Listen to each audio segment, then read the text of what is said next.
I heard them before I saw them, their voices carrying through the service entrance of the grand reception hall, where I'd gone searching for my assigned seat. We have to keep the old lady happy. Vanessa's voice was sharp-edged with that false sweetness I'd come to recognize. Free help is still help. She's basically our unpaid maid. She continued with a laugh that cut through me like winter frost. What else is she going to do? Then came the sound that shattered something fundamental inside me, Miles's laughter. My son. The child I had just sold my home for. The man whose wedding I had emptied my savings account to fund. I stood frozen, the chiffon of my dusty rose dress suddenly constricting around my chest as I listened to him laugh at the idea of me being nothing more than their servant. My fingers found the wall to steady myself. The opulent Montana ranch venue. Rolling meadows, string lights, white chairs in perfect rows, suddenly felt like a stage set where I was the only one who hadn't been given a script. I had spent the morning getting ready, my hair done. In-town nails painted a soft nude, rehearsing the moment when Miles would find me, before the ceremony pull me into a hug, and say, "We couldn't have done this without you, Mom." That vision evaporated like morning mist in the harsh light of reality. I didn't storm in. I didn't cause a scene. Instead, I straightened my spine, touched up my lipstick with trembling fingers, and walked away with a polite smile fixed firmly on my face. No one even noticed me slip out to the hallway where I pulled out my phone and made a single call that would change everything. "Richard, it's Ellie Bennett. I need your help with something. Tonight, if possible." They had no idea what I'd set in motion. They wouldn't know for months. For now, I would play my part, the invisible mother, the woman who had given everything and received nothing in return. But invisibility, I was beginning to realize, had its advantages. The ceremony proceeded without a hitch. I watched from the back row my place card having mysteriously disappeared from the family seating area. Miles, handsome in his tailored suit, waited for his bride. When Vanessa appeared in her custom gown that had cost more than my car, genuine emotion caught my throat despite everything. They looked perfect together, young, attractive, with their whole lives ahead of them. At the reception, a staff member directed me to a small table near the hallway, leading to the restrooms outside the professional photographer's frame. A hastily scrawled place card marked my spot. I sat down, smoothing my dress over my knees, and tried to maintain my composure while the sounds of celebration laughter, music, clinking glasses drifted through the doorway. I was close enough to hear, but not quite part of the festivities. As I picked at salmon I couldn't taste, I thought about the past 18 months. After Wayne's stroke, I had sold the house we built together, using the money to give Miles the wedding he and Vanessa had dreamed of since high school. I didn't hesitate or ask for help. I wrote check after check, believing love meant sacrifice, that motherhood meant giving without being seen. Now I understood the truth. I had allowed myself to become invisible to be used, to be erased from my own life story. The realization didn't break me. It crystallized something inside me, hardening my resolve like amber, preserving a moment in time. I slipped away from the wedding before the cake cutting. In my rented apartment, I kicked off my shoes, unzipped my dress, and sat on the edge of my bed in the darkness. For once, I didn't cry. Instead, I began to plan. 28 years earlier, Wayne had carried me over the threshold of our modest starter home, both of us laughing as he pretended to stumble. We were young, broke, and deliriously happy. "What do you think, Ellie?" he'd asked, setting me down in our empty living room. "Is it everything you dreamed of?" I surveyed the scuffed hardwood floors, the outdated kitchen cabinets, the water stain on the ceiling. "It's perfect," I told him, and I meant it. It was ours, the first page of our story together. When Miles arrived 11 months later, that tiny house expanded to hold all our love. I'd rock him by the window in the second bedroom, watching the Montana sunrise paint the mountains gold, while Wayne slept a few precious hours before his shift at the lumber mill. We were tired, overwhelmed, and completely in love with our child. "He's got your eyes," Wayne would say, gently tracing Miles's tiny features with his calloused finger. "And your stubborn chin," I'd reply, watching our son's face scrunch in concentration as he slept. Miles's first word was "Mama," spoken on a snowy December morning as I changed his diaper. I called for Wayne, who rushed in from shoveling the driveway, his coat still on snowflakes melting in his dark hair. "Say it again, buddy," he urged, kneeling beside the changing table. "Say mama." Miles stared at us both with solemn blue eyes before breaking into a gummy smile. "Mama?" he repeated, reaching for my face. Wayne's eyes met mine over our son's head. "That's my boy," he said, and I heard the pride and wonder in his voice. Smart as his mother already, we were a unit, the three of us. Every milestone, Miles's first steps across the living room, carpet his first day of kindergarten in his too big backpack, his high school graduation in the gymnasium that smelled of floor wax and teenage dreams we celebrated together. Wayne and I built our lives around creating a foundation for our son, believing that our sacrifices would someday be recognized, if not repaid. When Miles was 7, he caught pneumonia in the middle of winter. I spent 3 nights in a hospital chair beside his bed, watching his small chest rise and fall beneath the oxygen tubes, while Wayne kept the household running. On the 3rd night, delirious with exhaustion, I fell asleep holding Miles's hand. I woke to find Wayne standing over us, his eyes red-rimmed from lack of sleep. "Go home," he whispered gently, prying my fingers from Miles's. "Shower, eat something real. I'll stay with him." "I can't leave him," I protested, even as my body ached for a proper bed. Wayne cupped my face in his rough hands. "You're no good to him if you collapse, Ellie. Take care of yourself so you can take care of him. That's not selfish. It's necessary." It was a lesson I would forget in the years to come, this idea that caring for myself was a form of caring for my family. Somewhere along the way, I began to believe that sacrifice was the purest expression of love, that emptying myself was the only way to fill others. When Miles was accepted to college in Colorado, we took out a second mortgage to cover what his scholarships didn't. "It's an investment in his future," Wayne had said, signing the papers without hesitation. I nodded, ignoring the small voice that wondered when we would start investing in our own dreams. The coastal road trip we'd been planning since our honeymoon, the small bistro I'd always wanted to open, the writing classes Wayne talked about taking. Instead, we poured ourselves into Miles's life, celebrating his achievements as if they were our own. When he graduated with honors and landed a job at a tech startup in Denver, Wayne framed the offer letter and hung it in our living room. "That's our boy," he'd say to visitors, as if Miles's success was the culmination of our own lives' work. Perhaps it was. Our constant support didn't go unnoticed by Miles's professors. "You've done a remarkable job," his academic advisor told us at graduation. "Not every student has parents willing to go the distance like you have."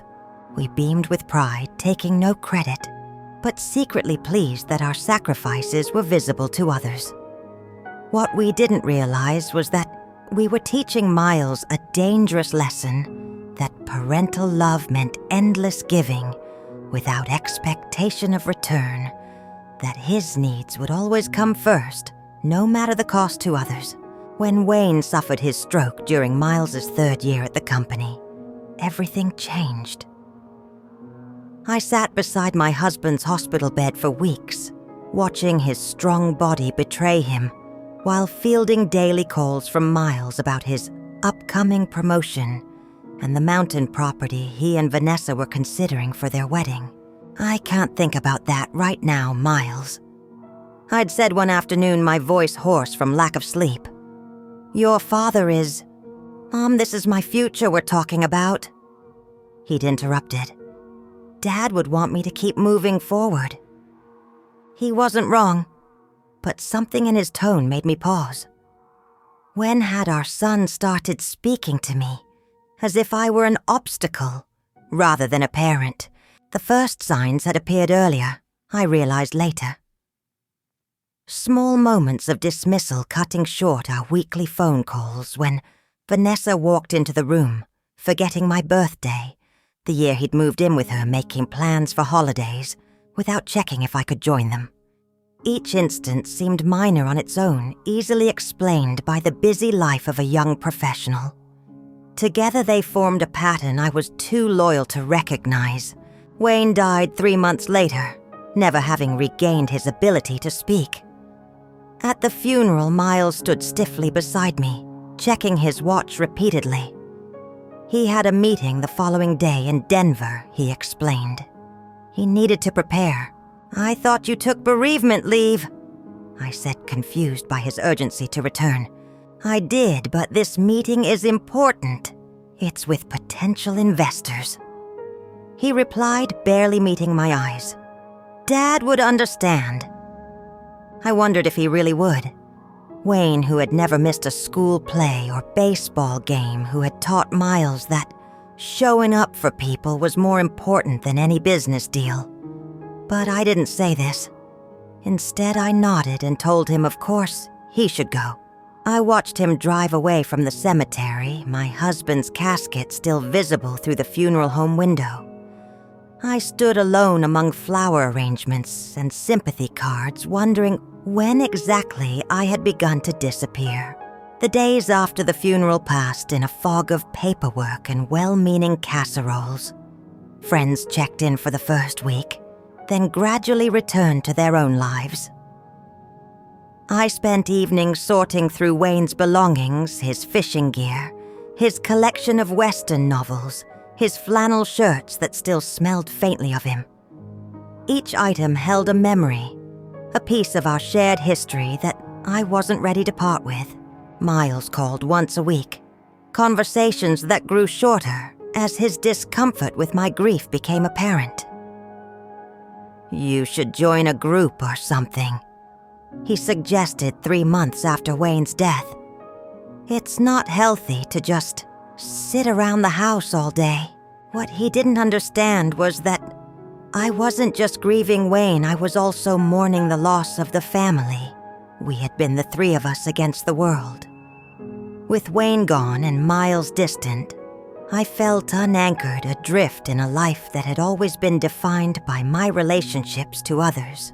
I did eventually join a grief support group at the local community center.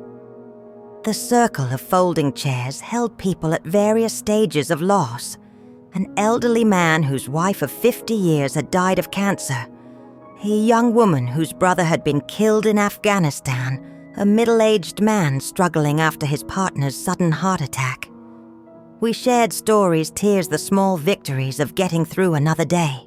It helped not by diminishing my grief, but by normalizing it, placing it in the context of the universal human experience of loss. It was in this group that I met Helen, a retired teacher whose daughter had cut contact after marrying a controlling husband. It's a different kind of grief, she told me over coffee after one session. Losing someone who's still alive. Sometimes I think it's harder than death because there's no closure, just this constant hope that things might change. Her words stayed with me, though. At the time, I couldn't imagine Miles ever cutting me out of his life completely. We had our issues, but we were family. That bond was unbreakable, or so I believed. 2 years after Wayne's death, Miles called with his news. "Mom, I'm engaged." His voice bubbled with excitement in a way I hadn't heard since he was a child. "Vanessa said yes." I clutched the phone tighter, genuine happiness flooding through me despite everything. "That's wonderful, sweetheart. I'm so happy for you both. We're thinking about a spring wedding next year," he continued. "Something really special. You know Vanessa deserves the best." "Of course she does." I agreed, remembering the slim blonde who had barely spoken 3 sentences to me during our only meeting at Christmas dinner the previous year. She had spent most of that evening on her phone, occasionally showing Miles something that made them both laugh, an inside joke I wasn't privy to. "Her parents are contributing, but we'll need help too," Miles said, his voice shifting slightly. "It's going to be expensive to do it right." I glanced around my living room, the home Wayne and I had upgraded to after 15 years of saving the place where we'd planned to grow old together. The mortgage was nearly paid off, and despite medical bills from Wayne's final illness, I had managed to keep it. "I'll help however I can." I promised, not yet understanding what that would truly mean. The next 18 months disappeared in a blur of wedding planning. Vanessa's mother, Diane, took charge immediately. A woman with highlighted hair, tennis-toned arms, and opinions about everything from linens to lighting. She operated from a position of absolute certainty about what constituted good taste, frequently punctuating her declarations with, "Well, naturally, we'll need to do it properly." What properly meant became increasingly clear as deposits were placed for venues I could never have afforded on my teacher's salary and widow's pension. The wedding had expanded from an intimate gathering of family and close friends to a showcase event for 250 guests, most of whom I'd never met. "Miles says you're selling your house," Diane mentioned casually over cake samples one afternoon. It was the first I'd heard of it. I nearly choked on the bite of lemon sponge I'd been tasting. "I'm sorry," she waved her hand dismissively. "For the wedding. Miles mentioned you were planning to downsize anyway, and the proceeds would help cover the venue deposit." My mind raced. Miles and I had never discussed selling my house. It was the home I had shared with Wayne, filled with memories and comfort. The thought of parting with it caused a physical ache in my chest. Later that night, Miles called to explain. "Mom, we found this amazing venue in Montana. It's exactly what Vanessa's always wanted, but it's expensive. If you sold the house, you could downsize to something easier to manage and help us with the wedding. It's what Dad would have wanted for me." I doubted that Wayne would have wanted me to sell our home to fund an extravagant wedding, but I didn't say so. Wayne had always been more practical than sentimental, about money emphasizing experiences over possessions. But he also valued home, the sanctuary we had created together. Would he really have approved of liquidating that security for a single day's celebration? Instead of voicing these doubts, I heard myself agree, as if someone else were speaking through my mouth. The next day, I called a realtor. The house sold quickly, the market was hot, and our neighborhood had become desirable. I found a small apartment across town, packed what would fit, and donated the rest. The process of dismantling our life together was more painful than I had anticipated. Each item I sorted through the measuring cups we'd received as a wedding gift. The patchwork quilt Wayne's mother had made for our 10th anniversary.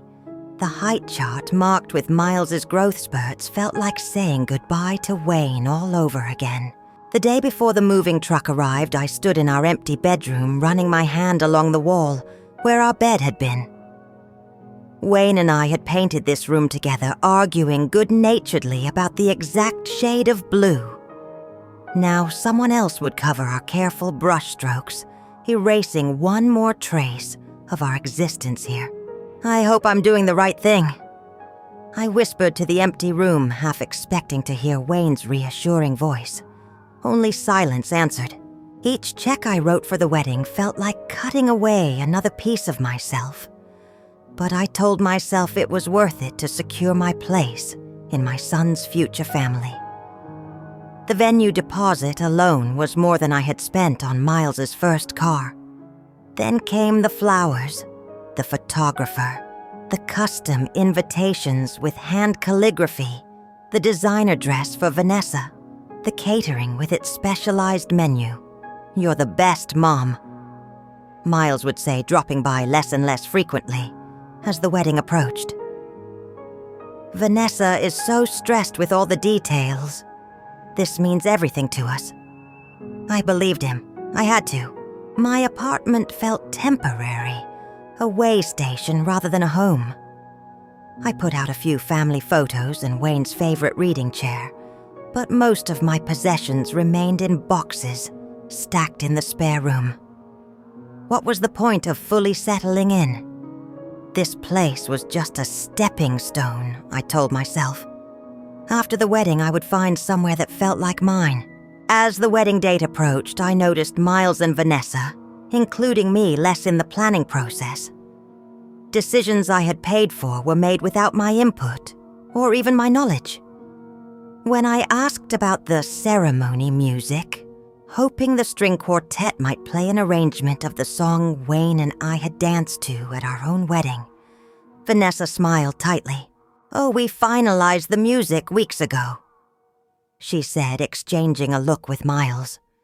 "The quartet has a set program they prefer to stick to." The truth I later discovered while reviewing a receipt was that they had paid extra for custom arrangements of songs meaningful to Vanessa's family. Nothing from my history or Miles's childhood made the cut. My friends noticed the shift in my life the way I had diminished myself to accommodate Miles and Vanessa's desires. Margaret, who had taught with me for 20 years, invited me to lunch a month before the wedding. "Ellie, are you sure about all this?" she asked as we sat in a cafe near my new apartment. "Selling your house, emptying your savings. What will you have left?" "I'll have Miles," I said with more confidence than I felt. "And his new family. That's worth everything." Margaret's expression softened with something that might have been pity. "Just make sure there's some reciprocity there, honey. Relationships, even between parents and children, need to flow both ways." I dismissed her concerns at the time, convinced that my investment in the wedding would pay dividends in closeness with Miles. I imagined holiday dinners at their home being included in their lives, perhaps even helping with grandchildren someday. These visions sustained me through the final weeks of preparation, the endless meetings with vendors, the mounting credit card bills. The week before the wedding, I received the finalized timeline from Vanessa's wedding planner. My name appeared exactly twice once for a brief photo session with immediate family, and once as part of the receiving line. I wasn't scheduled to help Miles prepare before the ceremony, nor was I mentioned in the formal introductions at the reception. I told myself it was an oversight that surely my son would want me by his side on his important day. I was wrong. The morning of the wedding dawned clear and crisp, the kind of autumn day that showcases Montana at its finest. I'd spent the night in a budget motel near the venue, a sprawling ranch property with mountain views, and a restored barn that had been transformed with thousands of dollars worth of flowers and lighting. I dressed carefully in my new chiffon dress, the color chosen to complement, but not compete with Diane's outfit. The hairdresser in town had styled my hair in a soft updo, and I'd splurged on professional makeup. Looking in the mirror, I barely recognized myself. Polished, presentable, the mother of the groom. "Today will be special for us all," I whispered to my reflection, rehearsing the smile I'd wear all day, I arrived at the venue early, wanting to have a moment with Miles before the ceremony. The parking lot was already filling with luxury SUVs and spotless sedans. Staff members in crisp black outfits hurried between buildings, speaking into headsets and carrying clipboards. "Excuse me," I said to a young woman with a tablet. "I'm Eleanor Bennett Miles's mother. Could you tell me where I might find him?" She glanced down at her screen, perfectly manicured finger, scrolling through something I couldn't see. "The groom is in the West Preparation Suite with his groomsmen. Family photos are scheduled for 3:15. "Thank you. I'll just go say hello quickly." She touched my arm, stopping me. "I'm sorry, but the schedule is quite tight. Mr. Bennett requested no interruptions during prep time." I stepped back, nodding as if this made perfect sense. "Of course, I understand." But I didn't understand. This was my son's wedding day, a moment I had dreamed of sharing with him since I first held him in my arms. I had imagined helping him with his tie, straightening his boutonniere, perhaps sharing a quiet moment of reflection about his father before he took his vows. Instead, I was being managed like an inconvenient acquaintance. I wandered toward the ceremony area instead, admiring the white chairs arranged in perfect rows, the flower-covered arch where my son would make his vows, the string quartet setting up in the corner. Everything was exactly as Vanessa had wanted it. Elegant, photogenic, Instagram-ready. A staff member approached with a program, and I opened it eagerly. There were detailed descriptions of the wedding party, the musical selections, even the origin of the flowers. I scanned for my name, expecting to see myself listed as mother of the groom. Nothing. Vanessa's parents were mentioned prominently as hosts, but I was absent entirely. Still, I told myself not to be petty. This wasn't about me. The ceremony was beautiful in its flawless execution. I watched from the back row as Miles Handsome in his tailored suit waited for his bride. When Vanessa appeared in her custom gown that had cost more than my car, I felt genuine emotion catch in my throat. They looked perfect together, young, attractive, with their whole lives ahead of them. I searched Miles's face as he watched Vanessa approach, hoping to glimpse the little boy who had once run to me, with skinned knees and treasured finds, a particularly smooth rock, a feather, a wildflower picked just for me. Instead, I saw a stranger, a man whose life had diverged from mine so completely that I barely recognized him. After the vows and photographs, I was called in for exactly 2 pictures, then dismissed. I made my way to the reception barn. Guests milled about with champagne flutes, admiring the transformation of the rustic space into a wonderland of twinkling lights and lush floral arrangements. "Excuse me," I said to a server. "Could you point me to my table?" He consulted a list. "Bennett? Eleanor Bennett? Yes, that's me, mother of the groom." He frowned slightly. "I don't see you on the main floor. Let me check with the coordinator." After several minutes of confusion, I was directed to a small table near the hallway, leading to the restrooms. It was separate from the main reception area outside the professional photographer's frame. A paper place card with my name scrawled in hasty handwriting marked my spot. I sat down, smoothing my dress over my knees, and tried to maintain my composure. The sounds of celebration laughter music, clinking glasses drifted through the doorway. I was close enough to hear, but not quite part of the festivities. Another guest joined my table, an elderly great-aunt of Vanessa's, who was hard of hearing and seemed confused about whose wedding she was attending. We sat in awkward silence, both of us outsiders to the joyous celebration happening just beyond our reach. A server eventually brought me a plate of food, though I had no appetite. I pushed salmon and roasted vegetables around with my fork, listening to the toasts and speeches that echoed from the main hall. Vanessa's father spoke about gaining a son. Miles thanked his new in-laws for their generosity and support. No one mentioned me. I needed air. Standing up, I made my way through the service corridor toward the kitchen, hoping to slip outside unnoticed.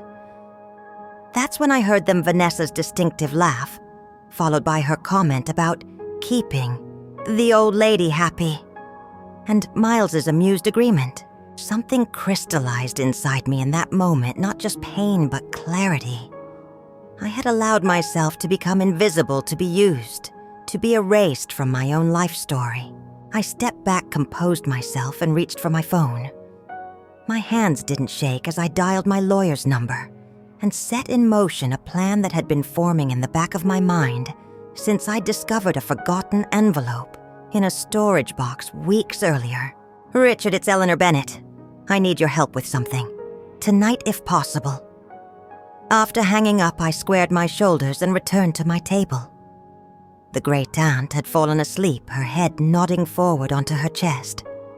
I ate a few bites of cake when it was served, declined the coffee that came later, and watched from a distance as Miles and Vanessa shared their first dance under a canopy of twinkling lights.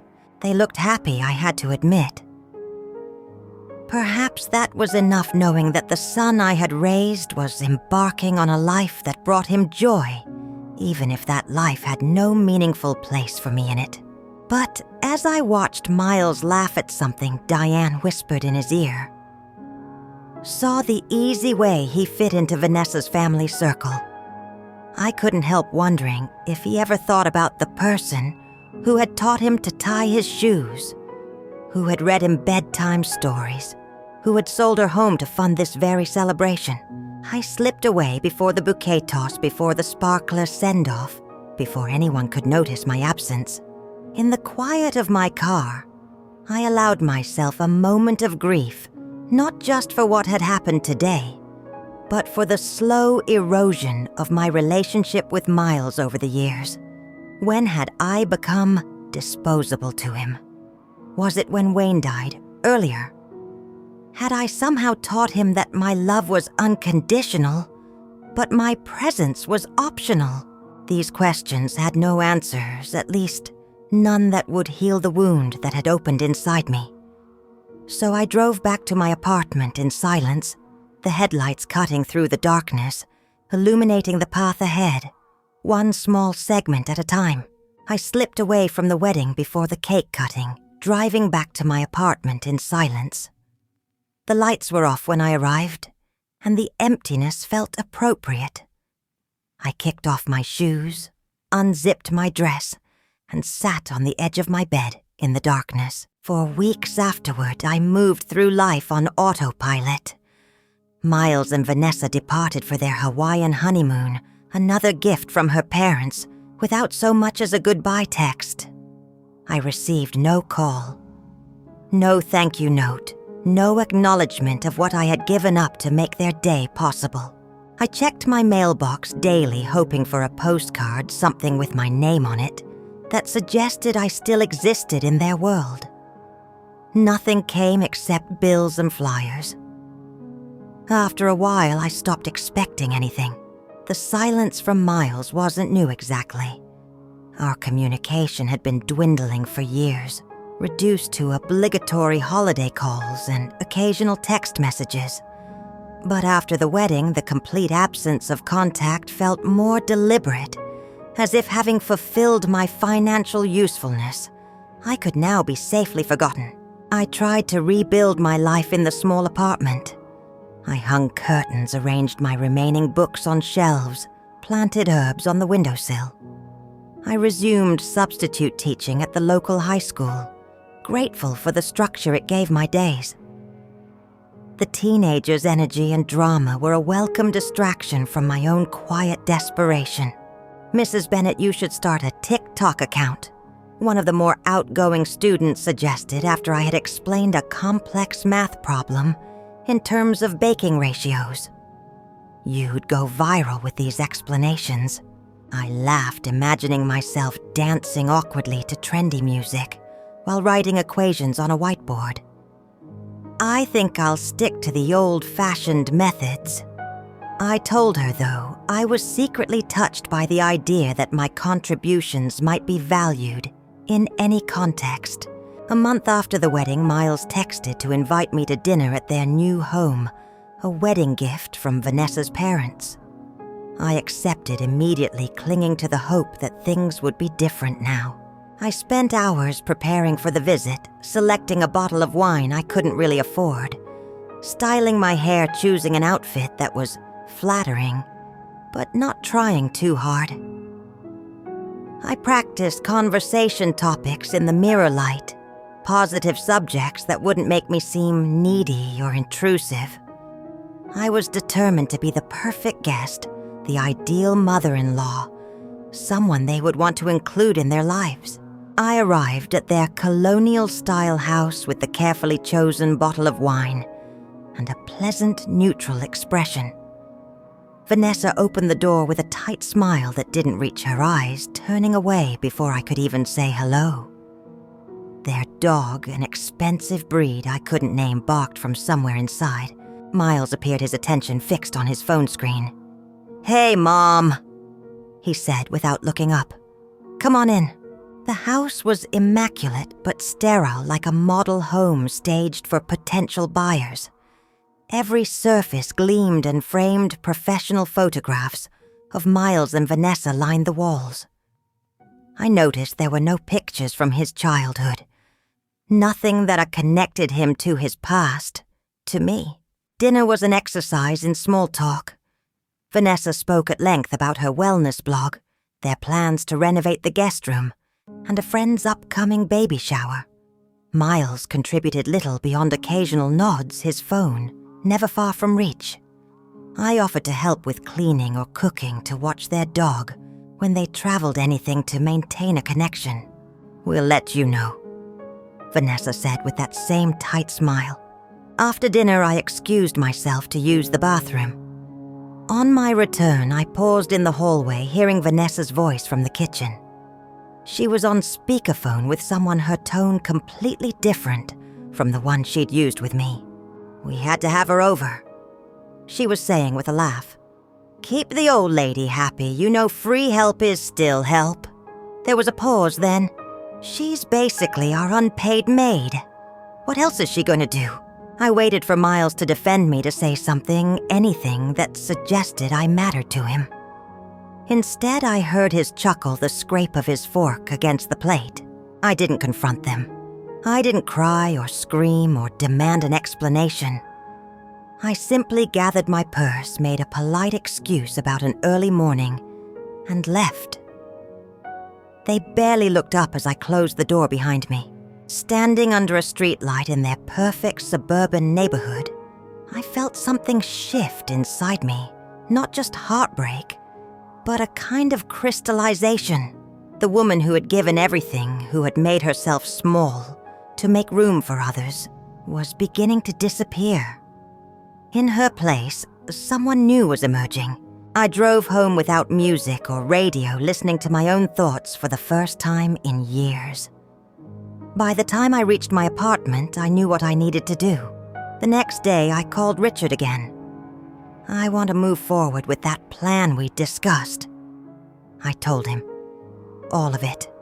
"Are you sure, Ellie?" he asked. "Once we start this process, it's difficult to reverse." "I'm sure," I said, and I was. For the first time in decades, I was making a decision that was entirely for myself, not filtered through the lens of what Miles might need or want. Richard explained the legal steps we would need to take to claim my inheritance, to establish my ownership of the Denver property. It would take time, he warned me. There would be paperwork, possibly court appearances, definitely bureaucracy. "I have time," I told him. "It's actually the one thing I have in abundance." In the weeks that followed, I began the slow process of disentangling myself from the patterns of the past. I closed the joint bank account I had maintained with Miles since his college years. I stopped checking social media for glimpses of his life with Vanessa. I focused instead on the practical matters of preparing for a potential move to Denver. I researched the neighborhood where Aunt Margaret's building was located, learning about its history and community.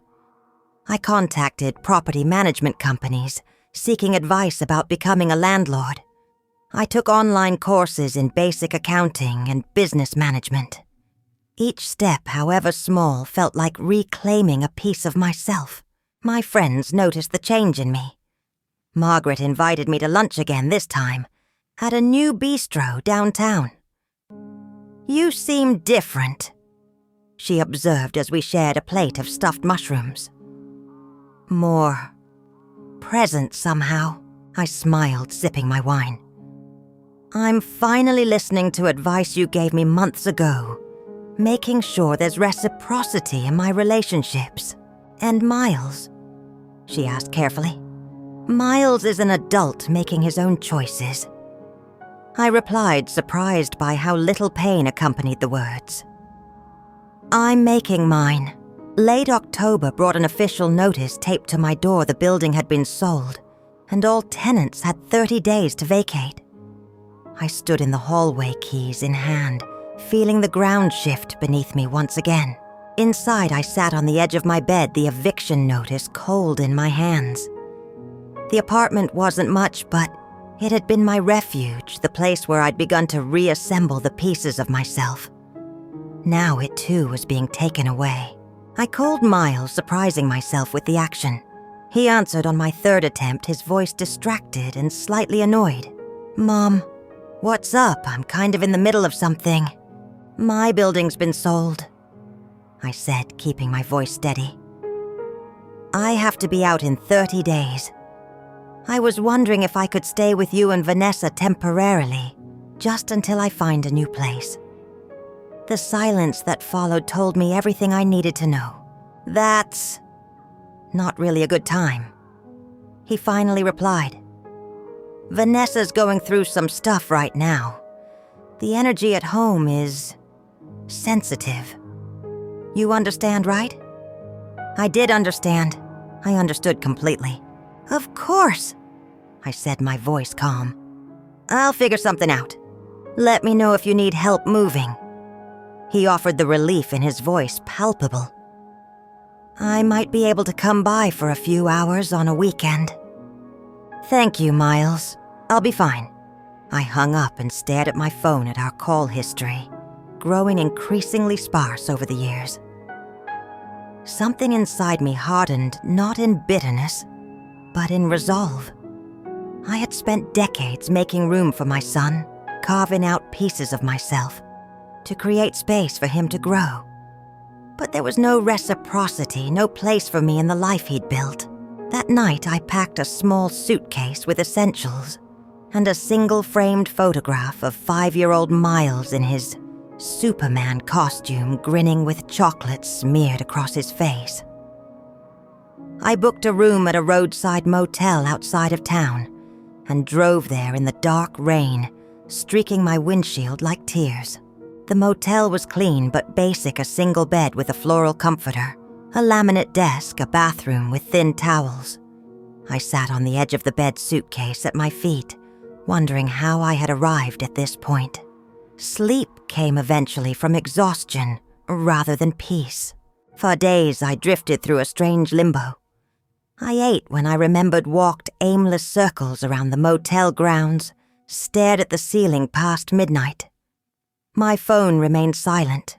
No calls from Miles, no check-ins, to see if I had found a place to live. I existed in a vacuum of my own creation, invisible to the world I had helped build. The isolation wasn't entirely unwelcome. After years of orienting my life around others, there was a certain freedom in answering only to myself. I could eat dinner at 4 p.m. or midnight. I could spend an entire afternoon reading without interruption. I could play the same song on repeat without worrying about annoying anyone else. But the motel wasn't a home, And as the days passed, I felt increasingly unanchored.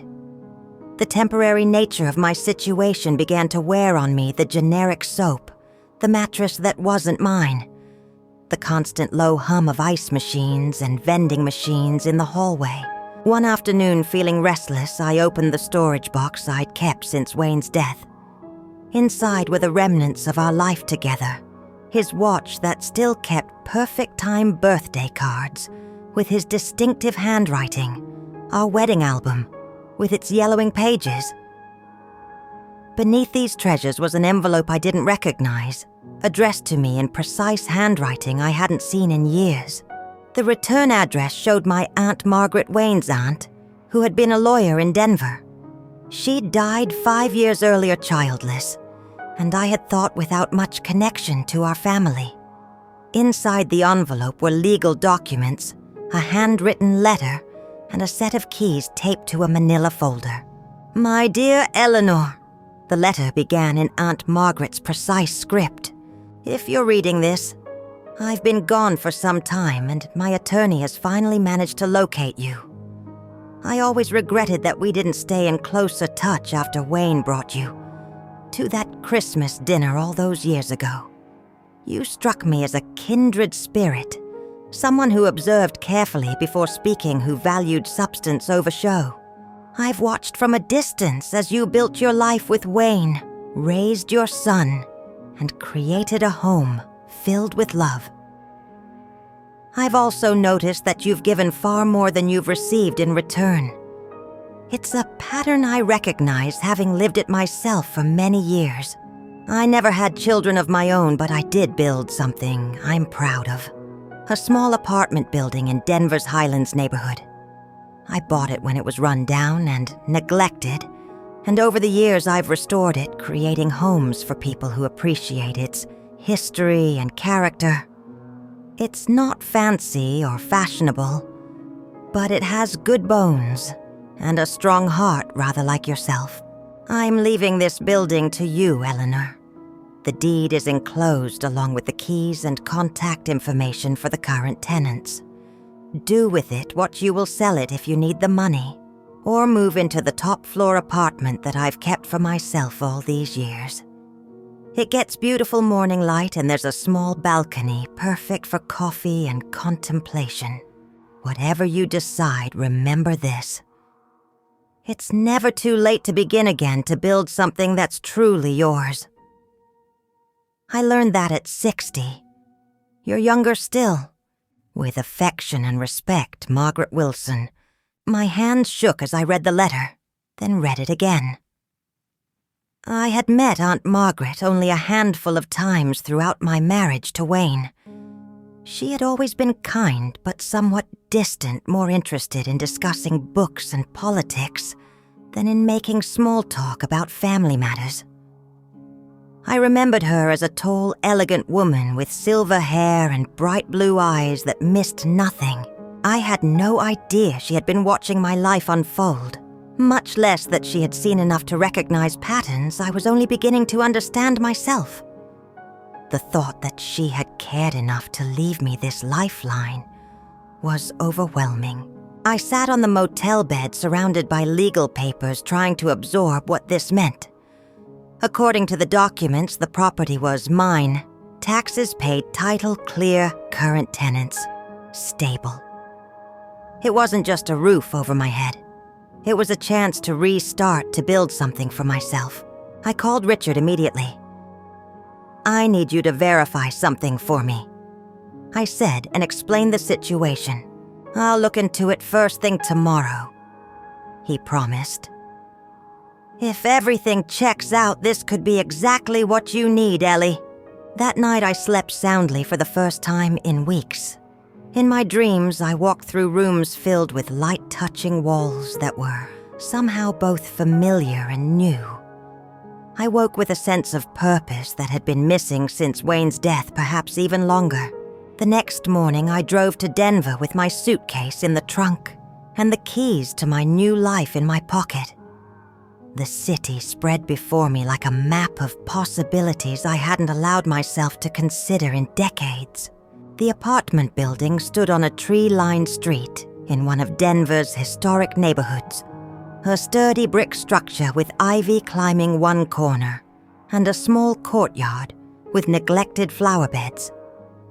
It wasn't grand or imposing, but it had character, a sense of permanence that resonated with something deep inside me.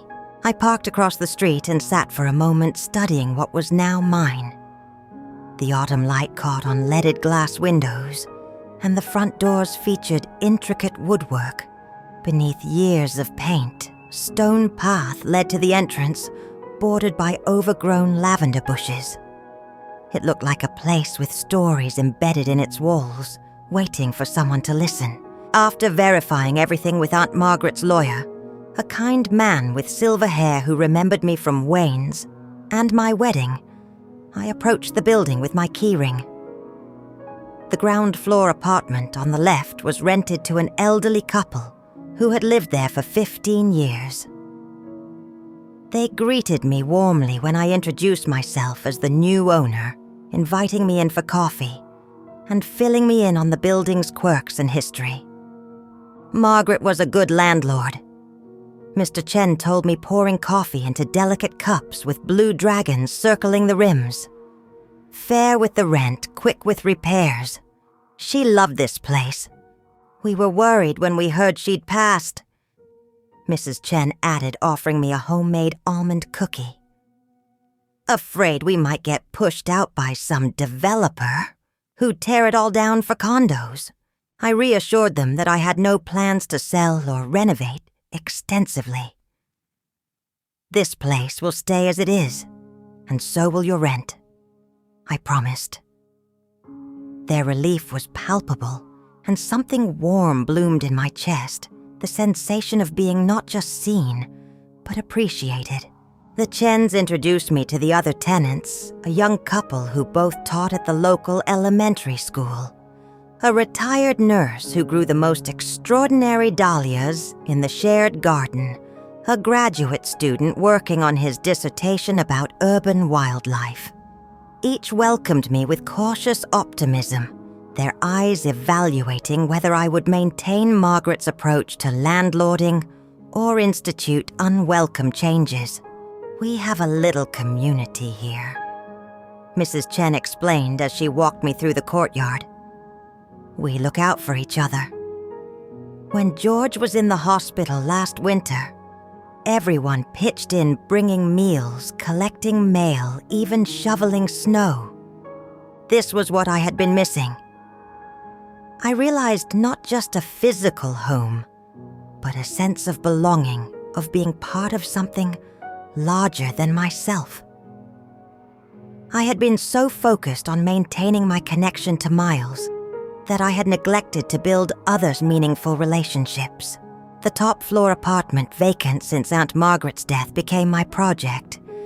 It was spacious but dated, with high ceilings and hardwood floors hidden under worn carpet. The kitchen had appliances from the 1980s, and the bathroom featured pink tile that had once been fashionable. But the bones were good, and light poured through windows on 3 sides, offering views of distant mountains and the city skyline. I moved in with my suitcase and the few possessions I'd stored in my car, sleeping on an air mattress while planning renovations. For the first time in my adult life, I made decisions based solely on my own preferences. I chose paint colors I loved rather than what would appeal to a child or husband. I selected fixtures that pleased my eye rather than what was practical for a family. As I stripped away old wallpaper and pulled up carpet, I felt like I was excavating myself, revealing the woman who had been buried beneath years of accommodation and compromise. Each decision, however small, was an act of reclamation. I hired Frank, a property manager with calloused hands and kind eyes, to help with the larger projects and to manage the business aspects of being a landlord. He knew reliable tradespeople, electricians who didn't cut corners, plumbers who arrived when promised, painters who took pride in their work. Together we transformed the upstairs apartment into my sanctuary, preserving its vintage charm while making it comfortable for modern living. "You've got good instincts for this," Frank said one afternoon as we discussed the building's maintenance needs. "Most new property owners want to gut everything and start fresh. You're taking the time to see what's worth saving."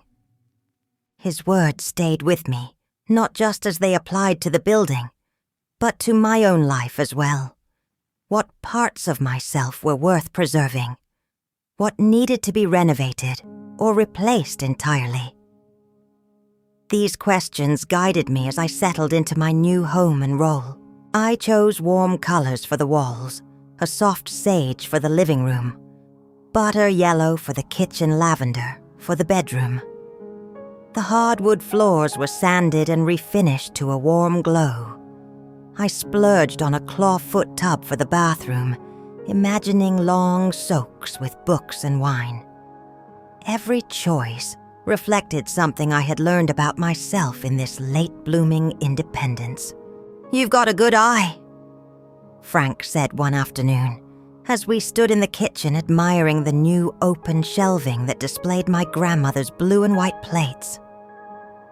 "Most people would have gutted this place, put in all that stainless steel and granite everyone thinks they need. But this..." He gestured at the warm wood countertops and classic subway tile. "This has soul. Soul." It was exactly what I'd been trying to create, not just a stylish space, but one that reflected who I was becoming. Not Miles's mother or Wayne's widow, but Ellie, a woman with her own taste and preferences. The ground floor space at the back of the building, once used for storage, presented another opportunity. With Frank's guidance, I converted it into a small cafe. Nothing fancy, just a warm place with good coffee and comfortable chairs where neighbors might gather. I named it The Hearth, hoping to create the sense of community I had been missing. "You sure about this?" Frank asked as we painted the walls a rich terracotta.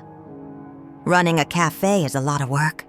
I was a teacher for 20 years, I reminded him. "I know about long hours and low pay. Besides, I'm not looking to get rich. I just want to create something of my own." I hired a local art student to design a simple logo, a stylized flame in warm oranges and yellows. We installed reclaimed wood tables, mismatched chairs painted in coordinating colors, and shelves filled with books and board games. I wanted the hearth to feel like an extension of someone's living room, a place where conversation flowed as freely as the coffee. On opening day, I woke before dawn to bake scones and muffins using recipes Wayne's mother had passed down to me. The smell of cinnamon and coffee filled the small kitchen as I arranged flowers on the counter and turned on the playlist I had carefully curated, folk music and jazz standards, nothing too intrusive. At 7 o'clock, I unlocked the door, my heart pounding with a mixture of excitement and terror. What if no one came? What if this whole venture was just another expression of my need to nurture others, to create spaces for connection that no one actually wanted? My fears proved unfounded. By 8:30, most of the tables were filled tenants from the building, curious neighbors, even a few people who had seen the grand opening sign I'd placed on the sidewalk. They ordered coffee, and pastries lingered over newspapers, struck up conversations with strangers at neighboring tables. The hearth had come alive just as I had hoped. As winter settled over Denver, I found myself busy in ways I hadn't been since teaching ordering supplies for the cafe, interviewing baristas, learning the basics of bookkeeping. I kept rent fare for my tenants and paid my workers living wages. The business wasn't about profit so much as purpose, giving me a reason to get up each morning and interact with the world on my terms. I stayed anonymous as the owner, letting Frank handle leases and maintenance requests. To most people, I was just Ellie, the quiet woman who lived upstairs and sometimes worked at the cafe. I watered the plants in the entryway, cleared snow from the walkways, left cookies by the mailboxes during the holidays.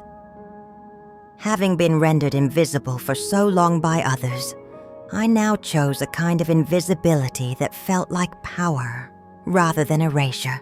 Miles called once during those first few months, a brief conversation that felt like an obligation rather than a connection. "How are you doing, Mom?" he asked, the sounds of a television playing in the background. "I'm good, actually." I replied, and for the first time in years, it wasn't a lie told to spare his feelings or avoid burdening him. "I've moved to Denver. I'm starting a new chapter." Denver. Why Denver? His surprise seemed genuine, and I realized he had never imagined me having a life independent of his orbit. "It's a long story," I said, not wanting to get into the details of Aunt Margaret's bequest or my new venture. "But I'm happy here." "Well, that's great, Mom." The relief in his voice was palpable. I had solved my own housing problem, requiring nothing from him. "We'll have to visit sometime." Anytime I said, knowing even as the words left my mouth that it wouldn't happen. We ended the call with vague promises to talk again soon. I set my phone down on the kitchen counter and looked around at the home I had created for myself. The soft lamplight reflecting on hardwood floors. The ginger cat I had adopted from the local shelter, curled on a cushion by the window. The bookshelves filled with volumes I had finally found time to read. This was my life now, not an appendix to someone else's. On February afternoon, Frank brought me a rental application for review. The first-floor apartment in the building's west wing had become available when a tenant relocated for work, and we had several interested parties. "This couple seems promising," Frank said, handing me the file. "Dual income, decent credit, no pets. They're looking for something temporary while they, quote, reassess their situation." I flipped open the folder, scanning the application with professional detachment. The names Miles and Vanessa Bennett seemed ordinary enough, but the signature at the bottom with its distinctive loop stopped me cold. I knew that handwriting as well as my own. "Is something wrong?" Frank asked, noticing my expression. I closed the file carefully. "No, nothing's wrong. I know these people, that's all. Want me to find different tenants?" I considered the question, turning it over in my mind. 6 months earlier, I might have rejected the application out of spite or fear. But the woman I had become since inheriting the building was different, more centered, less reactive. "No," I said finally. "Approve them. Standard lease, standard deposit." Frank looked surprised but didn't question me. "You're the boss. I'll let them know they can move in next week." After he left, I sat in my kitchen with a cup of tea, watching snow fall outside my window. I felt no anger, no churn in my stomach at the thought of Miles and Vanessa living downstairs. Instead, I experienced a strange sense of symmetry, as if the universe were offering me a chance to close a circle. That evening, I went through my closet, selecting a few items I could wear regularly that Miles wouldn't immediately recognize. I changed my hairstyle, cutting several inches off the length and adding soft highlights. I started wearing glasses instead of contact lenses. These weren't disguises exactly, but small alterations that might allow me to observe without being immediately identified. I knew it was only a matter of time before we crossed paths in the building. Denver was a large city, but our world had suddenly become very small. Still, I wanted to control the circumstances of our first encounter, to meet Miles on my terms, rather than being caught off guard. They moved in on a Tuesday, unloading a rented van in the cold. From behind my curtain, I watched them struggle with boxes and furniture, their movements stiff and separate from each other. Vanessa no longer looked like the polished, confident bride from the wedding photos. Her hair was pulled back in a messy ponytail, her clothes rumpled and ill-fitting. Miles followed with armloads of boxes, his face drawn and tired, the sparkle gone from his eyes. They didn't speak to each other. They moved like strangers sharing a task rather than partners building a life. I recognized the signs from my own marriage's difficult periods. The careful distance, the avoidance of eye contact. The tension that filled spaces where love had once lived. I didn't greet them or leave a welcome basket. I stayed behind my curtains, observing, but not interfering. They had no idea who owned the building, or whose roof sheltered them now. The irony wasn't lost on me, but I took no pleasure in it. Whatever satisfaction I might have expected to feel was replaced by a quiet sadness for all the broken pieces that could never be reassembled. In the days that followed, their presence became part of the building's rhythm. They kept to themselves, rarely leaving together, barely acknowledging the other tenants. Sometimes I heard arguments seeping through the floorboards, harsh words followed by doors slamming, then heavy silence. Other times I glimpsed Vanessa in the courtyard smoking cigarettes she tried to hide, or Miles pacing the alley behind the building, phone pressed to his ear, his voice urgent and pleading. The golden couple from the wedding had tarnished their perfect life, revealing itself as a carefully constructed facade. Without Vanessa's parents' financial support withdrawn after some unspecified disagreement according to building gossip, and with Miles's job prospects dimming in an economic downturn, they had been forced to downsize dramatically. I didn't hate them for what they'd done to me. Watching their struggles from my quiet distance, I felt something like compassion, not warm enough to prompt reconciliation, but sufficient to prevent me from taking any pleasure in their difficulties. One morning, about 2 weeks after they moved in, I was working the early shift at the hearth. The door chimed, and I looked up to see Miles standing in the entrance, his shoulders dusted with snow, his eyes shadowed from lack of sleep. He didn't recognize me at first, the apron, the glasses, the different hairstyle, providing just enough of a disguise. "Good morning," I said, keeping my voice neutral. "What can I get for you?" He ordered a large black coffee, barely making eye contact. As I prepared his drink, I studied him surreptitiously. He looked older than his 30 years, the confidence of his wedding day replaced by a kind of hunched wariness. Whatever was happening in his life had humbled him, though whether that humbling had led to wisdom was yet to be seen. "You're new to the building, aren't you?" I asked, handing him the coffee. "Apartment 2B.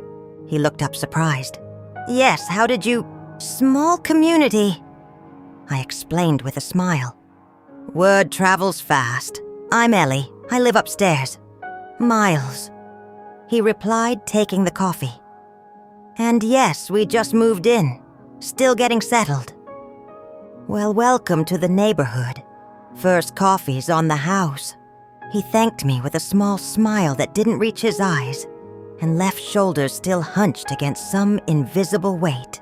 After that initial encounter, Miles became a regular at the cafe, usually coming in alone early in the morning or late in the afternoon. He would order coffee, sometimes a muffin or scone, and sit in the corner with his laptop working on what I later learned were job applications. He never looked at me directly, never engaged in conversation beyond the minimum required for his order. Vanessa came in less frequently, usually rushing through for a to-go coffee, on her way somewhere else. Unlike Miles, she showed no signs of recognizing me, her gaze sliding past as if I were part of the furniture. I wondered if she even remembered what her mother-in-law looked like, if my face had ever registered as important enough to recall. I maintained my distance, observing their struggles without intervening. From fragments of conversation overheard in the cafe, from what Frank reported about their rental payments, always just under the wire from the increasing frequency of their arguments, I pieced together their story. Miles's startup had failed. Vanessa had lost her influencer partnerships after some social media misstep. Her parents had cut them off financially when they refused to move back to Montana and work in the family business. The glamorous life they had projected at the wedding, the one I had bankrupted myself to help create, had collapsed like a house of cards. They were living paycheck to precarious paycheck, their marriage strained by financial stress and mutual blame. I should have felt vindicated. After all, wasn't this karmic justice for how they had treated me? But watching Miles grow thinner, seeing the circles under his eyes deepen, noting how he flinched when the door opened suddenly, as if expecting bad news to walk in at any moment, I felt only a complicated sadness. The boy I had raised, the one who had asked me to check his closet for monsters, and who had once made me a Mother's Day card out of macaroni and glitter, was suffering. The fact that he had caused me suffering too didn't negate my instinctive response to his pain. But I had learned something crucial in the months since the wedding. Compassion didn't have to mean self-sacrifice. I could acknowledge Miles's struggles without rushing in to fix them. I could feel for him without emptying myself to fill his needs. So I watched and I waited and I continued building my own life one day at a time. Spring arrived with its particular Colorado fickleness. Warm sunshine followed by sudden snowflowers pushing through frost. The cafe thrived, becoming a neighborhood fixture, where regulars claimed favorite tables and baristas knew orders by heart. I expanded the menu to include simple breakfasts and lunch specials, hiring a part-time cook who experimented with soup recipes on quiet afternoons. A routine rent increase notice went out to all tenants, calculated to cover rising property taxes and maintenance costs. Every resident received the same letter delivered by Frank, with his usual efficiency. That evening, I sat by my window with a glass of wine, watching tenants chat by the garden beds we'd installed in the courtyard. Judy from apartment 3C waved up at me. I waved back. Most understood the modest increase as part of city living. 2 days later, Frank forwarded me an email from Miles, seething yet carefully, civil accusing management of targeting them, specifically calling the increase predatory, threatening legal action if the harassment continued. The final line cut through my practiced detachment. Some landlords forget where they came from.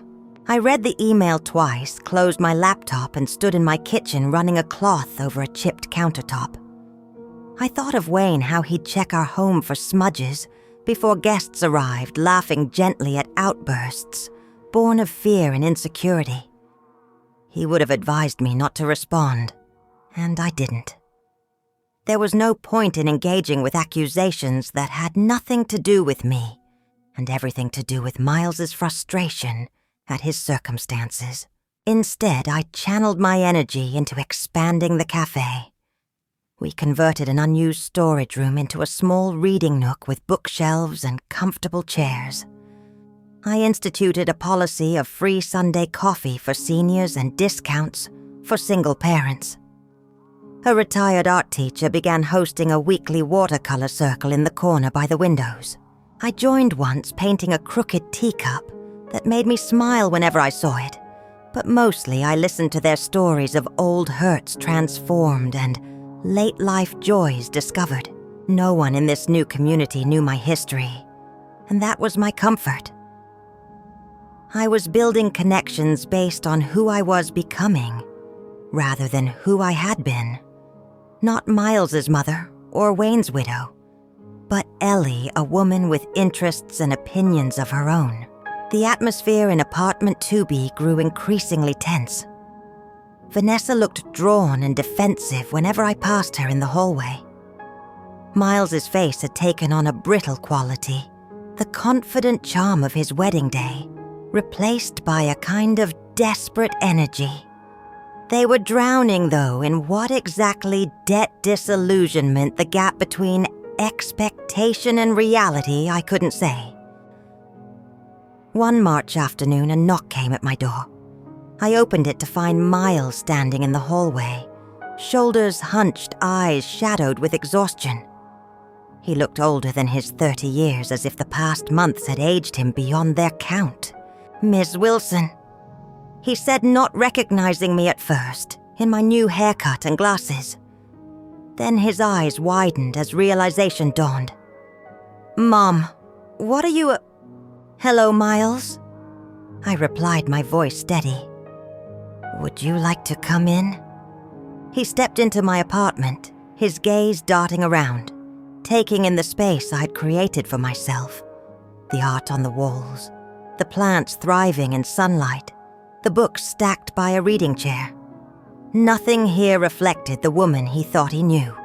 "You own this building?" he asked finally, disbelief sharpening his tone. "You're our landlord." I nodded, offering him tea, which he declined with a jerky shake of his head.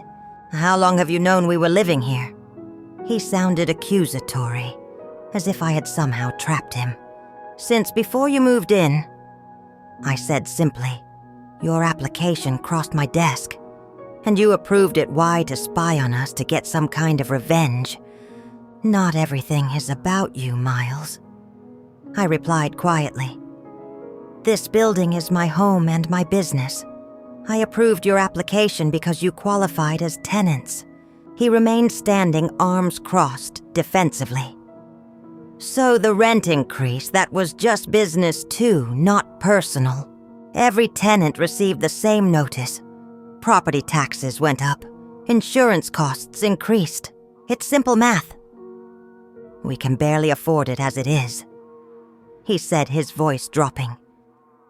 "Vanessa lost her job. My startup is struggling. Her parents cut us off after..." He stopped, running a hand through his hair. "It doesn't matter. We're drowning here, Mom." For a moment, I saw the little boy who had come to me with scraped knees and broken toys, expecting me to fix everything. But that child was gone, replaced by a man who had made his choices and would need to live with their consequences. "I'm sorry you're struggling," I said, and I meant it. "But I'm not in a position to make exceptions to building policies." "Can't you help us after everything?" He stopped again, perhaps hearing how entitled his words sounded. I looked at him steadily, seeing not just the man before me, but the years that had shaped him, the child I'd loved, the teenager who'd pulled away the adult who had relegated me to the margins of his life. "I spent years helping you, Miles," I said quietly. "I sold the home where your father and I built our life to give you the wedding you wanted. I emptied my savings. I made myself available whenever you needed something, even as you made it clear you had no real place for me in your life." "That's not fair," he protested, but weakly. "At your wedding?" I continued. "I was seated by the restrooms outside the main reception. My name wasn't in the program. No one acknowledged me. At dinner in your new house, I overheard you and Vanessa laughing about me being your unpaid maid. You laughed, Miles, at your mother who had just given up everything for you." He had the grace to look ashamed, his eyes dropping to the floor. "I didn't mean..." "It doesn't matter what you meant. It matters what you did." I stood up, suddenly weary of the conversation. "I'm not your enemy, Miles. I'm not trying to hurt you.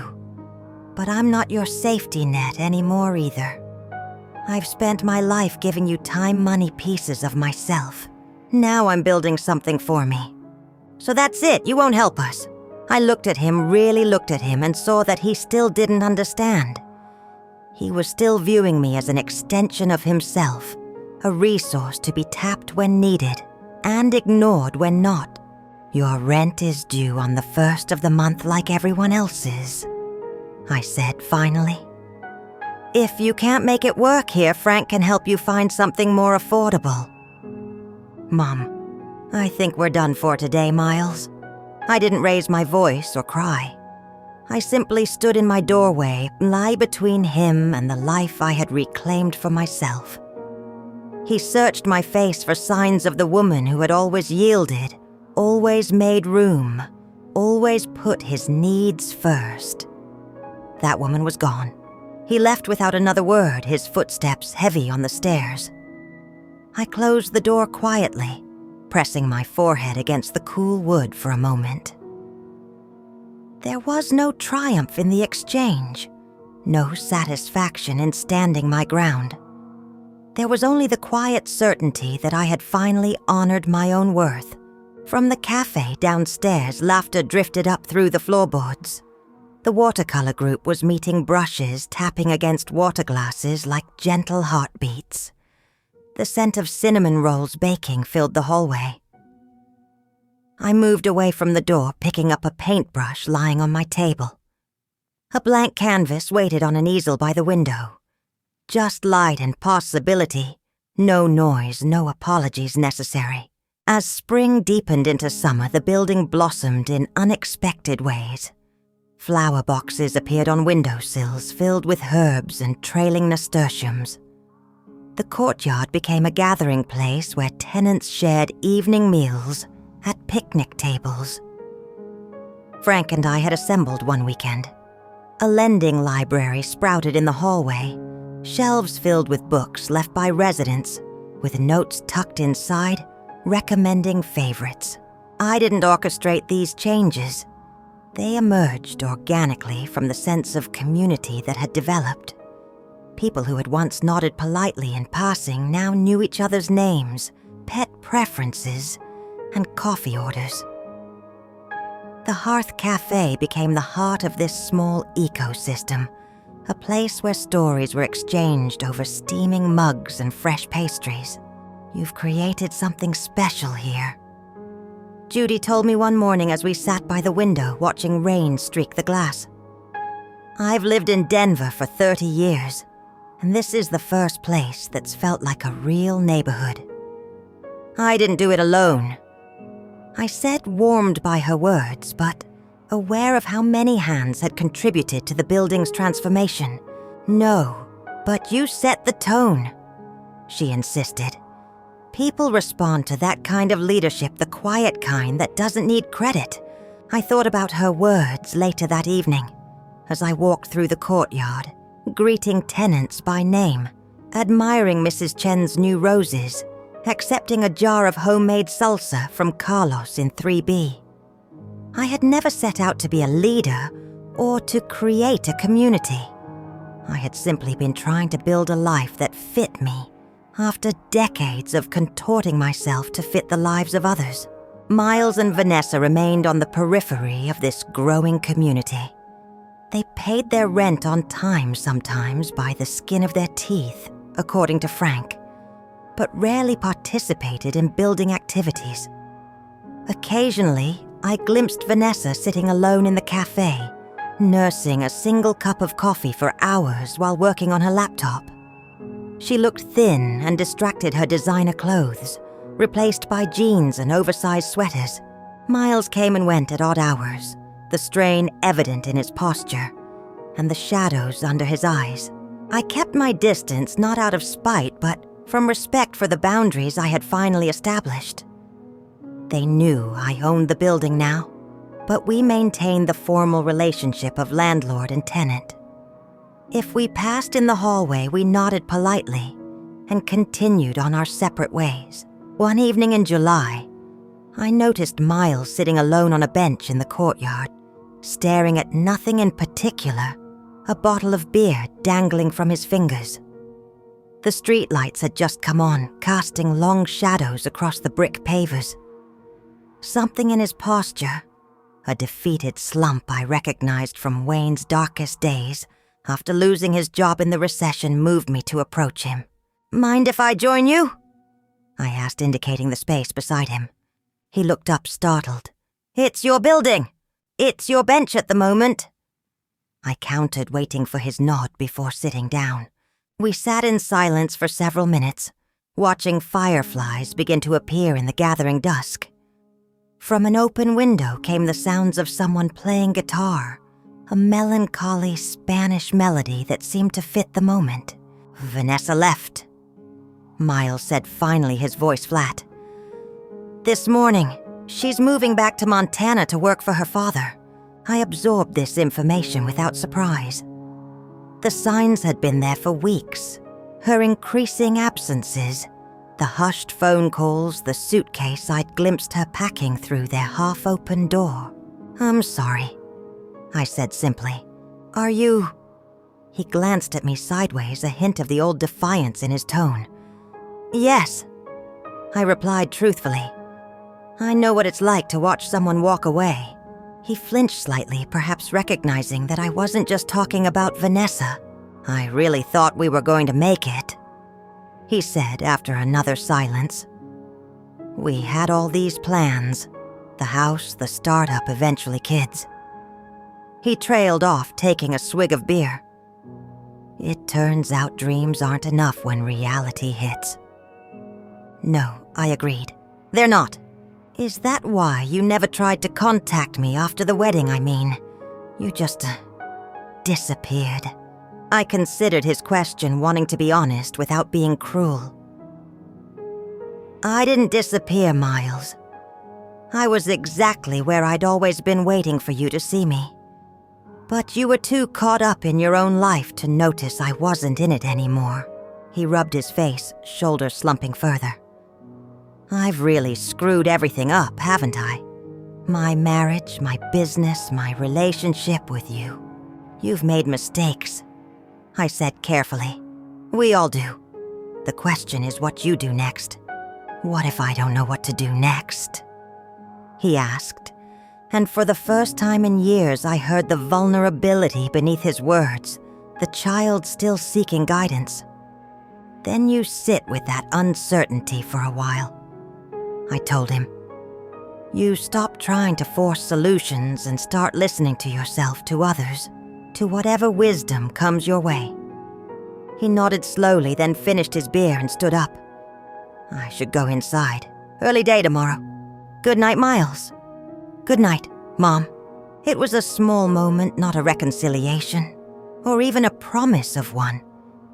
But as I watched him walk back to his apartment alone, now facing consequences of choices made, I felt something shift between us, a tiny adjustment in the pattern we had been locked in for so long. The next day, I found a note slipped under my door, just a few lines in Miles's handwriting. "Thank you for listening. I haven't deserved your kindness. I'm trying to figure out how to be better." I tucked the note into my journal without responding. Words were easy. It was actions that would tell the true story. But I allowed myself a small hope that perhaps Miles was beginning to understand what I had learned through such difficulty, that relationships require nurturing from both sides, that love without respect is ultimately unsustainable. One Friday evening, we hosted a literary reading at the cafe. An idea born from a casual suggestion by Judy, who had been a literature professor before retirement. I printed simple flyers. Frank hung string lights in the courtyard, and Judy convinced several residents to share poems, short stories, and memoir pieces. I wore a soft blue dress I'd found at a vintage shop, left my hair loose, and prepared a spread of food sandwiches cut into triangles, vegetables arranged in colorful patterns, a cheese board that looked like a painting with snapdragons and eucalyptus in mason jars as centerpieces. By 7 o'clock, the cafe was full of neighbors and tenants' wine glasses in hand conversation flowing easily. The readings began at sunset, the courtyard glowing with lanterns and string lights. Judy introduced each reader with thoughtful context. Mrs. Chen shared a poem about her childhood in Taiwan. Frank read a humorous essay about his first job as a paperboy. The shy college student from apartment 3A offered a piece about finding her voice through writing. I didn't read content to sit with a plate of fruit and sparkling water, laughing at the right moments, passing napkins and wine bottles, feeling the warmth of candlelight reflected in eyes that saw me. Near the end of the evening, Charles from apartment 2D stood up. He was in his 70s, a retired accountant who volunteered at a local shelter and always wore bow ties. He cleared his throat, raised his wine glass, and looked directly at me. "I'd like to propose a toast," he said, his voice breaking slightly, but steadying as he continued. "To Eleanor, who reminds us all that it's never too late to come home to yourself." Murmurs of agreement rippled through the gathering. Glasses clinked and I felt something expand in my chest. Not pride exactly, but a kind of grounding. I wasn't small anymore, or invisible, or useful, only in what I could provide for others. I was whole. As the evening wound down, I noticed movement at the edge of the courtyard. Miles stood in the shadows watching the gathering, his expression unreadable in the dim light. Our eyes met briefly across the distance. I didn't wave or call him over, but I didn't look away either. After a moment, he nodded slightly and disappeared back into the building. I didn't know if that small acknowledgement meant anything, if any reconciliation was possible, after what had transpired between us. But I was surprised to discover that it mattered less than I would have expected. I had built a life that was full and meaningful, without him at its center. That knowledge didn't eliminate the pain of our estrangement, but it made it bearable in a way it hadn't been before. The first signs of change were small, almost imperceptible. Miles began helping Mrs. Chen carry her groceries up the stairs. He fixed the wobbly handrail in the east hallway without being asked. He volunteered to coordinate a schedule for snow shoveling when winter approached. Each action was modest in itself, but together they formed a pattern of someone trying to be part of something larger than himself. He started coming to the cafe more regularly, not just for coffee, but to attend community events, a local author's book signing, a folk music night, the weekly board game gatherings that had become popular among the tenants. He didn't draw attention to himself or try to dominate conversations. Instead, he listened more than he spoke, observed more than he performed. I watched these changes from a careful distance, neither encouraging nor discouraging his efforts. This was Miles's journey, and he needed to make it on his own terms, not to please me or earn my forgiveness, but because it was the right path for him. 3 months after Vanessa left, Miles knocked on my door again. This time he carried a small potted plant, a peace lily with glossy green leaves. "I remembered you had one of these in our old house," he said, holding it out awkwardly. "It died when I was supposed to be watering it while you visited Grandma that summer. I told you it just got sick, but I'd forgotten to water it for 2 weeks." I took the plant surprised by this confession about an incident I'd long forgotten. "Thank you. I was wondering if you might have time for coffee sometime," he said, shifting his weight from one foot to the other. "Not at the hearth.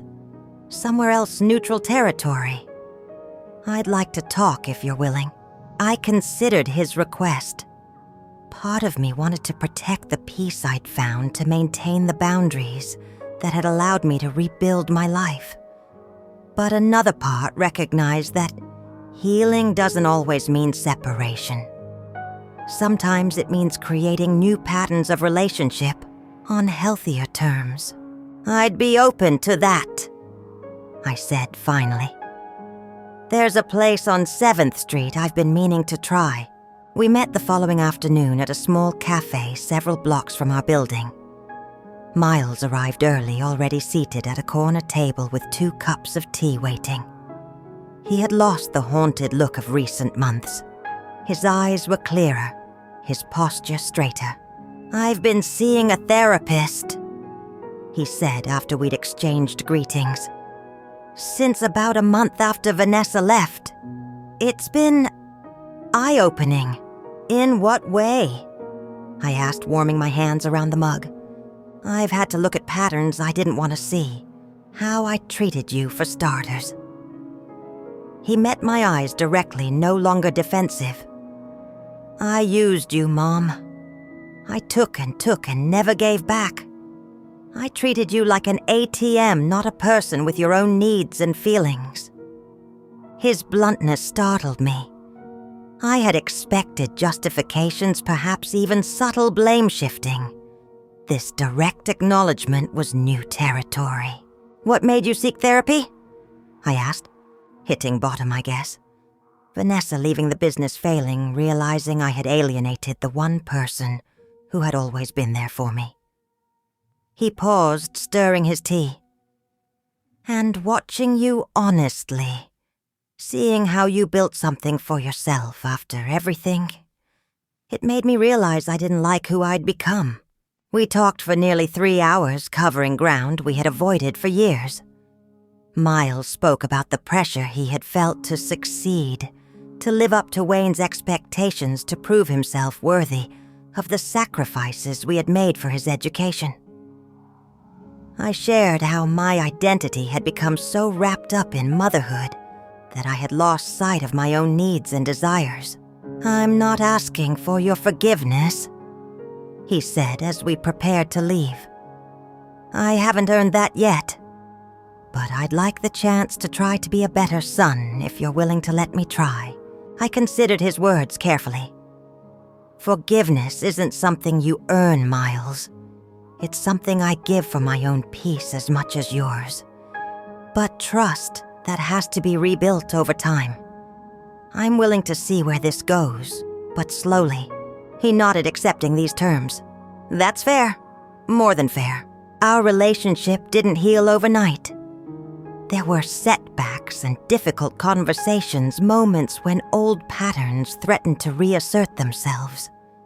But gradually, we established a new way of relating to each other, one based on mutual respect, rather than obligation, on genuine interest rather than expectation. Miles found a job with a non-profit organization focused on environmental conservation work that paid less than his previous position, but brought him satisfaction he had never found in chasing startup success. He moved to a smaller apartment in the building, one he could afford on his new salary. He began dating again casually and with greater discernment than before.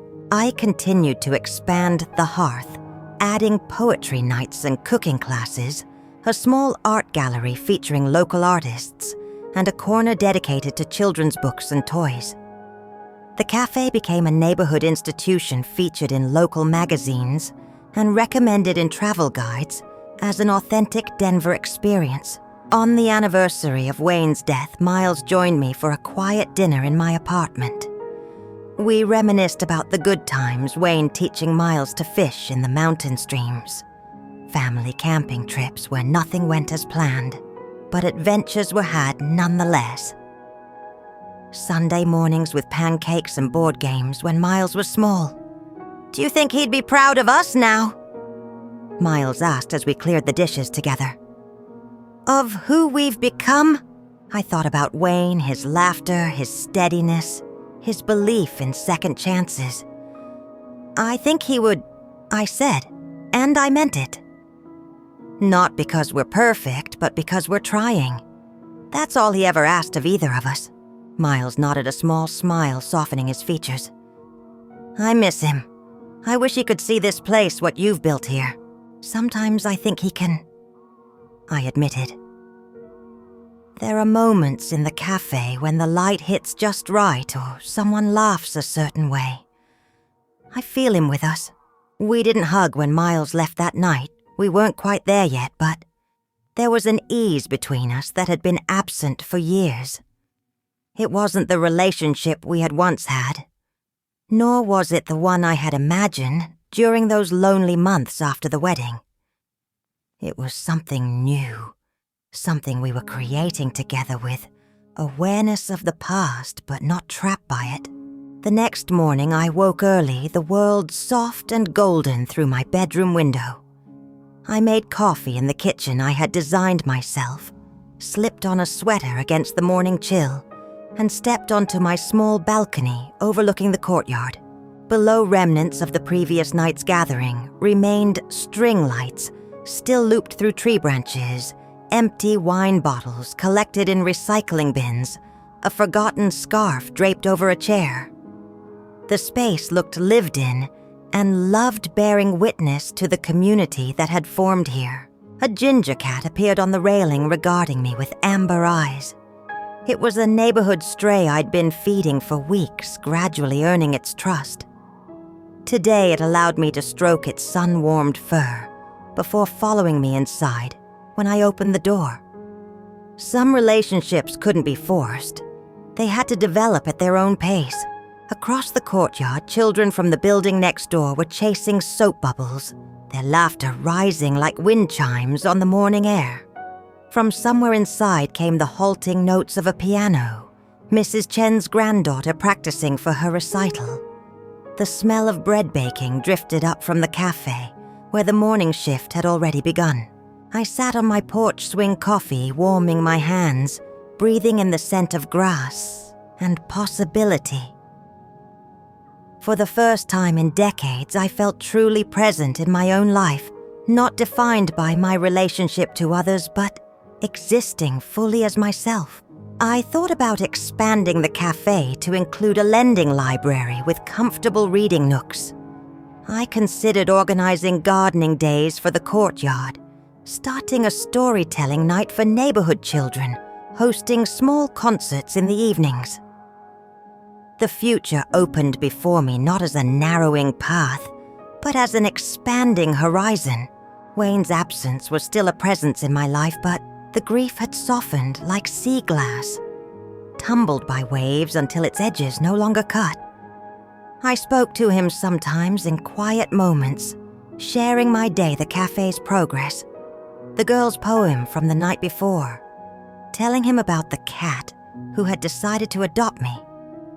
I hoped he could see that I was better than an okay, that I had found a way to honor his memory by living fully, rather than shrinking into widowhood. My relationship with Miles continued to evolve sometimes in unexpected ways. He invited me to his nonprofit's fundraising dinner, introducing me to his colleagues with evident pride. "This is my mother, Eleanor Bennett." He'd set his hand warm on my shoulder. "She owns the Hearth Cafe and an apartment building in the Highlands. She's basically the neighborhood mayor." I laughed at the exaggeration but was touched by the respect in his voice. It was a far cry from the dismissive way he had spoken about me at his wedding. This wasn't just about being acknowledged. It was about being seen for who I truly was, not just for my role in his life. We established new traditions, monthly dinners where we took turns cooking, occasional day trips to mountain towns or museums, a book exchange that led to interesting discussions about authors we both enjoyed. These interactions weren't weighted with the baggage of the past or the expectations of perfect reconciliation. They were simply moments of connection between two adults who happened to be mother and son. The most surprising development came nearly a year after Miles moved into the building. He approached me with a business proposal, a partnership to expand the Hearth concept to other neighborhoods, creating not just cafes, but community hubs with programs tailored to local needs. He had done research, created a business plan, secured potential investors. But most importantly, he presented the idea as a collaboration between equals, not as a takeover or a rescue. "I don't want to change what you've built," he explained as we reviewed his proposal. "I want to help make it available to more people, I took time to consider the offer, consulting with Frank and other advisors I had come to trust. In the end, I agreed to a limited partnership, one location to start with clear boundaries and expectations on both sides. It was an experiment, a test of our new relationship in a professional context. The second hearth location opened in a formerly abandoned storefront across town, bringing warmth and connection to a neighborhood in transition. Miles managed the day-to-day operations, applying the business skills he had developed in his corporate career, but with a new philosophy centered on community benefit rather than maximum profit. I provided guidance on the intangible elements that had made the original location successful. The atmosphere of welcome, the balance of privacy and sociability, the sense that everyone who entered belonged there. Working together wasn't always smooth.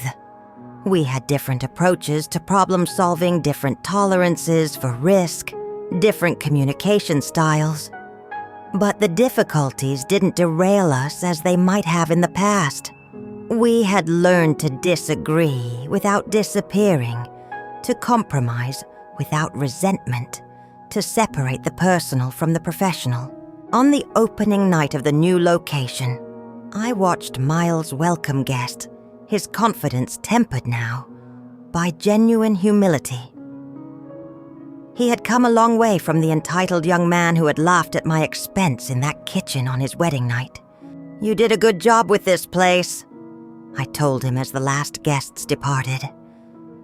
"It feels right. I had a good teacher." He replied, gesturing around at the space that echoed the original hearth while establishing its own identity. "Thanks for giving me another chance, Mom. Not everyone would have. We're family," I said simply. "Even when we lose our way, that connection remains." I didn't tell him that it wasn't just about family ties or maternal obligation. My willingness to rebuild our relationship had come from a position of strength, not weakness, from having created a life rich enough that I could offer connection without fear of being consumed by it. The invisible mother had become visible to herself most of all. That night, driving home to my apartment above the original hearth, I felt a sense of completion that had nothing to do with perfect endings. Life wasn't a story that wrapped up neatly with all conflicts resolved and all characters transformed. It was messier, more complex, full of contradictions and circles that never quite closed. Miles and I would continue to negotiate the terms of our relationship, to discover new aspects of each other as we both evolved. There would be missteps and misunderstandings alongside moments of profound connection, but the foundation had shifted from dependence and obligation to mutual respect and choice. We were choosing to be in each other's lives not because of roles or expectations, but because of who we were becoming.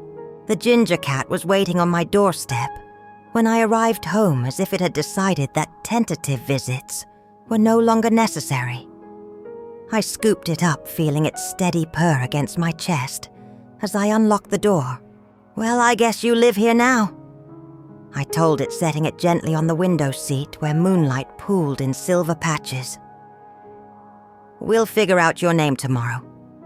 I moved through my quiet apartment, touching familiar objects that now held years of new memories. The teacup I'd painted at that first watercolor class, the quilt Judy had made for my birthday, photographs of the hearth community at various gatherings and celebrations. These weren't replacements for what I'd lost when I sold my home for Miles's wedding. They were something entirely different. Markers of a life I had built deliberately, with intention and awareness. Tomorrow would bring new challenges and opportunities, expansion plans to consider a potential writing workshop, to organize the continual work of maintaining both buildings and relationships. But tonight I simply existed in the peace I had created, Grateful for the journey that had brought me here, even with its painful detours, I opened the balcony door to feel the night air cool and fragrant, with late-blooming roses from the courtyard below. The city spread before me, lights twinkling like earthbound stars. I had no regrets, not even about the difficult path that had led me here. Every step, every choice, even the ones that seemed like mistakes at the time, had shaped me into the woman I now was, standing on my own balcony, in my own life, finally, and completely visible. The invisible mother had disappeared not into shadows, but into light, becoming visible at last to the person who mattered most herself.